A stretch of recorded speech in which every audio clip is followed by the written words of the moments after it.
Markus 7 vers 1 tot 37. En die Fariseërs en sommige van die skrifgeleerders wat van Jerusalem gekom het by hom saamgekom. En toe hulle sommige van sy disippels met onrein, dit is met ongewaste hande sien brood eet, het hulle dit afgekeer. Want die Fariseërs en al die Jode eet nie, as hulle nie deeglik die hande gewas het nie, omdat hulle vashou aan die oorlewing van die ou mense. En wanneer hulle van die mark kom, eet hulle nie as hulle nie gewas het nie. En baie ander dinge is daar wat hulle aangeneem het om te onderhou. Die wassery van bekers en kanne en kopergoed en bedde. Daarop stel die Fariseërs en die skrifgeleerders hom die vraag: waarom wandel u, disippels, nie ooreenkomstig die oorlewering van die ou mense nie, maar eet brood met ongewaste hande? En hy antwoord en sê vir hulle: Tereg het Jesaja oor julle geveinstes geprofeteer soos geskrywe is. Hierdie volk eer my met die lippe, maar hulle hart is ver van my af. Maar te vergeefs vereer hulle my deur leringe te leer wat gebooie van mense is. Want terwyl julle die gebod van God nalaat, hou julle aan die oorlewering van mense vas, die gewassery van kanne en bekers, en ander dergelike dinge van dieselfde aard doen julle baie. En hy sê vir hulle: julle verstaan dit goed om die gebod van God op sy te sit, en so julle oorlewering te onderhou. Want Moses het gesê: eer jou vader en jou moeder, en hy wat vader of moeder vloek, moet sekerlik sterwe. Maar julle sê: as 'n mens aan vader of moeder sê, enige voordeel wat u van my mag geniet, is korban, dit is 'n offergawe, dan laat julle hom nie meer toe om iets vir sy vader of sy moeder te doen nie. So maak julle dan die woord van God kragteloos deur julle oorlewering wat julle bewaar het, en dergelike dinge van dieselfde aard doen julle baie. En hy het die hele skare na hom geroep en vir hulle gesê: luister almal na my en verstaan, daar is niks wat van buite af in die mens ingaan wat hom onrein kan maak nie, maar die dinge wat van hom uitgaan, dit is die dinge wat die mens onrein maak.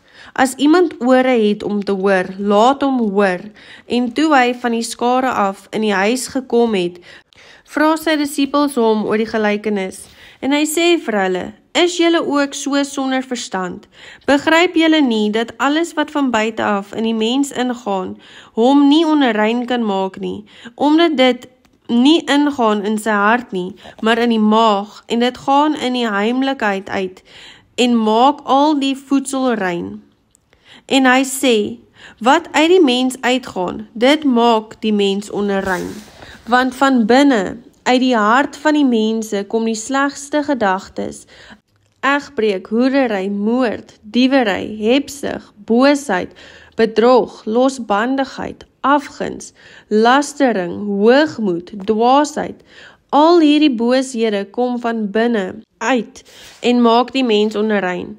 En hy het opgestaan en daarvandaan na die gebied van Tyrus en Sidon vertrek.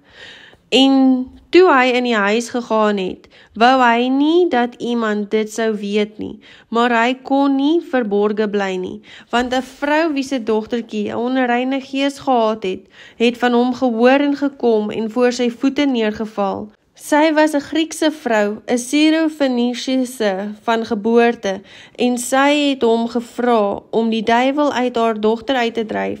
Maar Jesus sê vir haar: laat eers die kinders versadig word, want dit is nie mooi om die brood van die kinders te neem en vir die hondjies te gooi nie. En sy antwoord en sê vir hom: ja, Here, maar die hondjies eet darm onder die tafel van die kinders se krummels.